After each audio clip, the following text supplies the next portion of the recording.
নমস্কার, আমি শ্রী প্রশান্ত মল্লবর্মন। আমি ত্রিপুরা থেকে এসেছি। আমি ত্রিপুরা পুলিশে একজন কনস্টেবল হিসেবে কর্মরত। কিছুদিন আগে আমি একটি দুর্ঘটনায় পতিত হই, অটো অ্যাক্সিডেন্ট।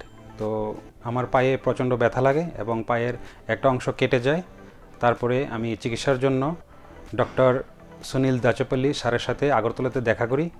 দেখা করার পরে ওনার তত্ত্বাবধানে আমি সামাজিগুড়া যশোদা হাসপাতালে আসি এবং সেখানে এসে ডক্টর সুনীল দাচপল্লী স্যার এবং সঞ্জীব সস্পিত স্যার ওনারা দুজনে মিলে আমার পায়ে একটা সার্জারি করে এবং 14 দিনের মধ্যে আমি সম্পূর্ণ সুস্থ হয়ে যাই। এবং ওখানে এসে দেখলাম যে এখানে পরিষেবা খুব ভালো, আমার কাছে খুব ভালো লেগেছে এবং যথেষ্ট আমি সাহায্য পেয়েছি এবং এখানের পরিষেবা আমার খুব ভালো লেগেছে। রিসিপশানে আমাকে যথেষ্টভাবে সাহায্য করেছে ম্যাম মমিতা, আমার খুব ভালো লেগেছে। আপনারাও এখানে হাসপাতালে আসতে পারেন, এখানে পরিষেবা খুবই ভালো, আমি অনেক স্যাটিসফাইড।